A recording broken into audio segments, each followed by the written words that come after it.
कि बिहारी लाल की जय, लड्डू लाडली सरकार की जय। जाने में कुछ गलत हुआ है तुमसे? हम ये मान सकते हैं चलते हुए कोई जीव दब जाए या ऐसे कोई हमारी जो गलतियां होती हैं उनमें हम जान करके गलतियां करते हैं और फिर अनजान बनना चाहते हैं। ईमानदारी की बात देखो, सब लोग देखो, सबके जीवन है और सबके बुद्धि है। हमें गलती बताओ जो अनजाने में होती हो। हमें जानकारी होती है, हमारे हृदय में प्रभु प्रेरणा करते हैं ये गलत है, नहीं करना है, पर हमें उसमें सुख बुद्धि होती है, इससे सुख मिलेगा, इसलिए हम उसको गलती करते हैं और अपने मन के बचाव पक्ष में ऐसा बोल देते हैं कि हमें पता नहीं था। बल्कि अनजाने में नहीं हुई है, वो इसी संकल्प से हुई कि इसमें सुख है। इस बुद्धि से कोई भी पाप कर्म तभी होता है जब उसमें संकल्प बनता है कि ऐसा कर लेंगे तो हम सुखी हो जाएंगे।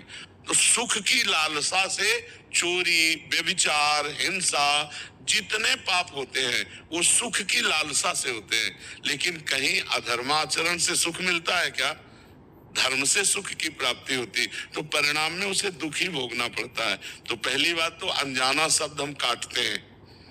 जानने में जो हमसे गलती हुई है वो बोलो। अनजाने में गलती का तो ऐसा ही है कि जैसे हम चल फिर रहे, कोई जीव दब गया, या हम झाड़ू पोछा कर रहे हैं, कोई जीव छोटा बड़ा मर गया, वो अनजाने वाली बात अलग है और उसका कोई विशेष महत्व भी नहीं है। महत्व है जानकर जो गलतियां हो रही हैं। अनजाने में जो छोटे मोटे पाप हो जाते हैं वो स्वप्न में दंड मिल जाता है। स्वप्न में देखा कोई पिटाई कर रहा है, कुछ ऐसा हुआ, आप भयभीत हुए, वो खत्म हो गया। जो जाने में पाप होता है वो जागृत में दंड मिलता है। तो हमें चाहिए कि जाने वाला जो हमने जानने में पाप किया है उसका या तो प्रायश्चित कर ले और या भगवान की शरण में होकर क्षमा करवा ले, नहीं वो प्रारब्ध बन जाएगा, फिर भोगना पड़ेगा। अब कितना बड़ा उसका केस है ये तो भगवान ही सुलझाएंगे।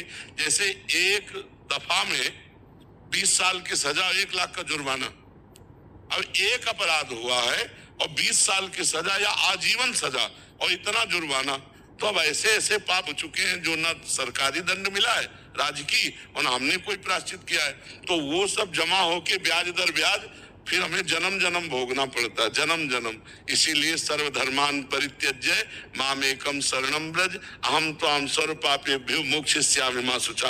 भगवान कहते हैं तू सब धर्मों का त्याग कर मेरी शरण में आ जा, मैं तुम्हें सब पापों से मुक्त कर दूंगा।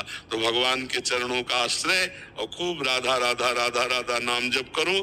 गलतियों से डरो, उसमें सुख नहीं है, वो तुम्हें सुख की लालसा में फंसा के दुख में झोंक देगा।